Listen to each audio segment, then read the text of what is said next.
உச்சநீதிமன்றத்தில் தமிழக அரசு தொடர்ந்த சேது சமுத்திர திட்ட மனுவை தமிழக மக்களின் நலன் கருதி வாபஸ் பெற வேண்டும் என திமுக தலைவர் கருணாநிதி கூறியுள்ளார். சேது சமுத்திர திட்டத்தை நிறைவேற்ற வலியுறுத்தி திமுக சார்பில் நேற்று மாநிலம் முழுவதும் எழுச்சி நாள் பொதுக்கூட்டங்கள் நடைபெற்றன.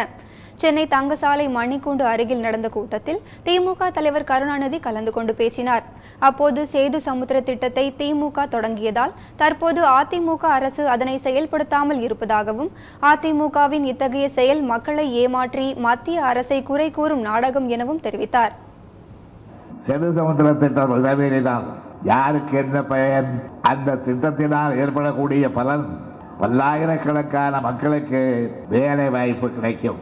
ஒரு மாநிலத்தில் இருக்கிற மக்களுக்கு வேலை வாய்ப்பு கிடைத்தால் அது மாநில அரசுக்கு பெருமை அல்ல, மற்றவர்களுக்கு பெருமை அல்ல.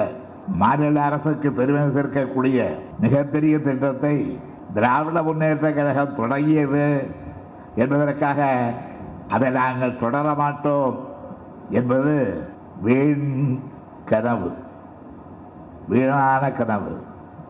வீணான கனவு மாத்திரமல்ல, மக்களை ஏமாற்றுகின்ற மத்திய சர்க்காரை குறை சொல்ல வேண்டும் என்பதற்காக நடத்தி காட்டுகின்ற போலி நாடகம்.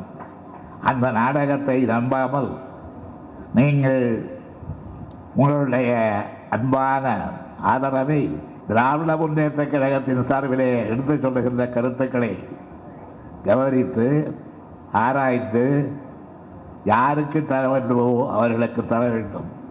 சேது சமுத்திர திட்டத்தால் ஆயிரக்கணக்கானவர்களுக்கு வேலை கிடைக்கும் என்று கூறிய கருணாநிதி, தான் சொன்னால் அவர்கள் கேட்கவா போகிறார்கள் எனவும் கேள்வி எழுப்பினார். கூட்டத்தில் திமுக நாடாளுமன்ற உறுப்பினர்கள் தயாநிதி மாறன், TKS இளங்கோவன் உட்பட பலர் கலந்து கொண்டனர்.